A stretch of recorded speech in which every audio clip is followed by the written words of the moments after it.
Married a bridezilla. In the 18 months we were married, she was such an unfit mother, too many instances to list here, that when the divorce was finalized, I got custody of our kid and the kid she had prior to our marriage. Yeah, that really says a lot. That really says a lot. And also, shout out to you for just, being a good dad or mom. I'm like, I don't really know, to be honest with ya. 18, and they were only married for 18 months too, which is longer than some marriages, but really not long in the world of marriage. I'll tell you that for sure. Bard lover. I just want to say that out loud. Not a bridemaid, but a witness to one. Okay. The bride got walked out on by her entire bridal party except her maid of honor. Of course, it was because no one loved her and everyone wanted to ruin her day, of course. Not because she ripped a bridesmaid's dress from the neck down in an open area because it was too white. It was the dress the bride insisted on all the maids wearing. Of course! Of course! Of course it is. That's always how it goes. I love when I just don't get it, maybe because I have never been married, but I just don't get why the bride even chooses the bridesmaids' dresses. Why can't they just choose their own dress? They can all pick together if they want, or they can just be like, this is the color, make it this color, that's it. I just never got that, but maybe I'm just not traditional enough. Bride was blonde. All bridesmaids except for me were brunette. She asked me to dye my hair brown for the wedding because she wanted to be the only blonde. I suggested that instead I just give up my bridesmaid spot. Thankful to this day since I heard the dresses and bachelorette party cost the other girls more money than I make in a month. Yeah, I can imagine. Weddings are so expensive and people just expect their friends to spend a pretty penny on some stuff that they don't really want to do or wear. That's the thing too with letting them choose their own dresses. Then they can choose a dress that maybe they actually would wear again. And then you don't feel so bad that they're spending money. I would still feel bad, but still. However, it starts with however, so something must have gone on here before. However, after the ceremony was over and the party had only just started, one of the bridesmaids decided to announce her own engagement. Okay. The attention was immediately taken away from the newlyweds and brought to the bridesmaids, who I'll call Sarah, and her equally smug fiance. My cousin's wife, I'll call her Emma, didn't make a scene or utter a single negative word about Sarah. She looked like she was on the verge of tears, but she kept grinning and acted very happy for the other couple.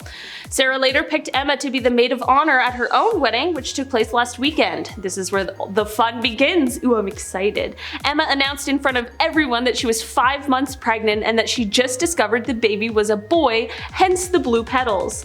The last slide, her ultrasound picture. There were shocked yells and gasps. Sarah had a fit, but those involved in the scheme cheered so loudly. Apparently, Sarah had been very nasty to her bridesmaids before, driving several of them away and forcing the others to pay ridiculous amounts of money for dresses. Classic. Yeah, it's just unless you're really close with the bride and groom and you've triple checked with them first, it's so rude. These people spend all of this money on an event and you're gonna be like, and we got engaged. It's not your engagement party, Instagram is for that.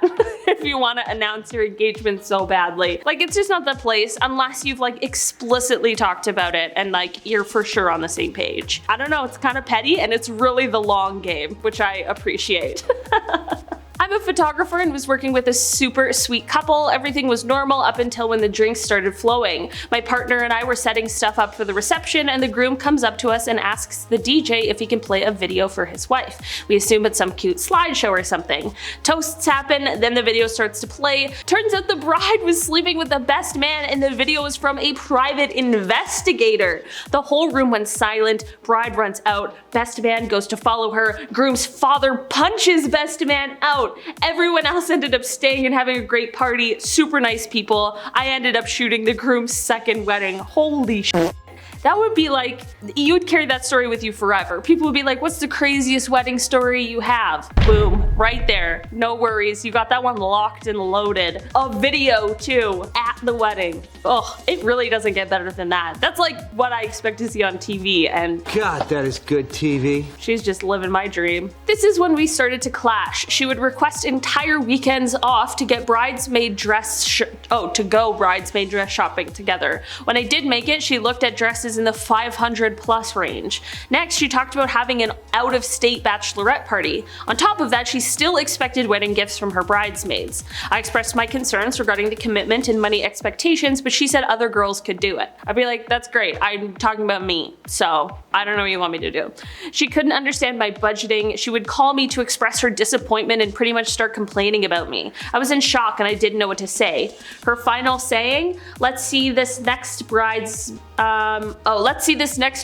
dress shopping goes and I'll let you know if I still want you in the party. I texted her saying that I don't need to be judged or evaluated and to have a good life. I was done with these ridiculously high expectations for her wedding. Yeah, honestly, I feel like I wouldn't have even gone that far. Like if somebody's calling me to express their disappointment in me and like just complain, I would be like, okay, I don't need this. If you're so disappointed and want to complain, like go complain to somebody else. Don't call me. I'm busy, man. Also, I'm an adult. Like why? My friends don't need to be disappointed in me. You know? I don't know. Maybe I'm wrong for feeling that, but like if I did something wrong and they want to confront me, for sure. But if they're disappointed because I'm not going to spend like $2,000 on their wedding, sorry, I'm busy. I have a job. Alone, her attitude was bearable. She is a bride after all, except she criticizes every single product I use and everything I put on her face requires a 7-minute mirror inspection complete with criticism. Except when I offer to do it differently, she just huffs and says, I don't have time to fix every little mistake, just hurry up. My trump card, it's an outdoor wedding and it's a super sunny, humid day. Normally I'd waterproof her makeup and apply it carefully so it won't melt. Today, I slapped it on and made sure to use stuff that I know runs very easily.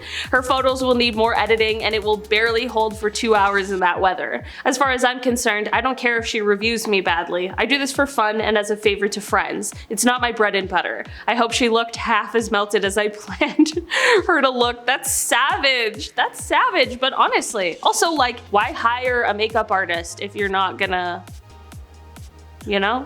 Like, that's just, I don't know. There's part of me that feels like I would want to do my own makeup if I was getting married, because like when somebody else does your makeup, you just look different. You just look different, and sometimes that's better and sometimes it doesn't feel better because you're used to looking at yourself one way. I didn't marry the bridezilla, but I had coordinated her wedding. We had a death in the family, 6-month-old baby. That's fucking terrible. Holy shit, okay. A few days prior to the wedding, I called the bride and told her the situation and said that my assistant would be stepping in for me so that I could attend to the funeral. She told me to send my assistant to the funeral and that I had better be at her wedding. Okay. Okay.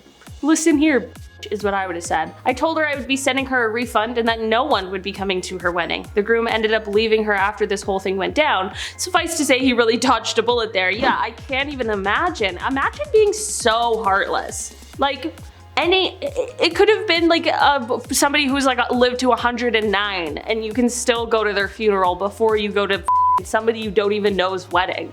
Like, whatever. And they're also like covering their bases. They're still calling you. They're still doing the thing. Like, you're lucky that their assistant didn't call you to tell you that already. Ew, what a terrible person. Photographer awarded $1 million after bridezilla refuses a $125 fee. Yep, that's so nice. I love that. I love that. Karma. Karma. Oops, sorry. $125 too. Like, that's really not a lot in terms of photography. I'm sure this was just like one of those fees, like maybe like an editing fee or something like that. But like $125 to a photographer for a wedding is not a lot of money. Disgruntled bride ordered to pay $115,000 after defamatory posts ruin Chinese wedding photo business. A Richmond, BC woman who saw her Chinese wedding photography business crumble under the viral reach of a disgruntled bride's poison pen says she hopes her personal nightmare can serve as a lesson for others. A BC Supreme Court judge has ordered the angry bride to pay $115,000 in damages for defaming Kitty Chan's now ruined business. Oh dang! Oh dang! Okay, so this lady, this bridezilla, complained, and then now she has to pay $115,000 because of it. That's some Amber Heard, Johnny Depp shit. You can't just say whatever you want, okay? There's rules against that. You can't just go out there and say whatever you want. There are consequences. Guys, that's it. That's all the entitled brides we have for today. I hope you had a fun time. I sure did. I've been your host today, Olivia Kozlowski, and I'll see you again very soon. Bye. Oh, oh, dang. All right, I can read that. Turns out the bride was sleeping with the best man, and the video was from... Oh my god, my headphones just fell because it was so gasp-worthy. Toe Sap is booster.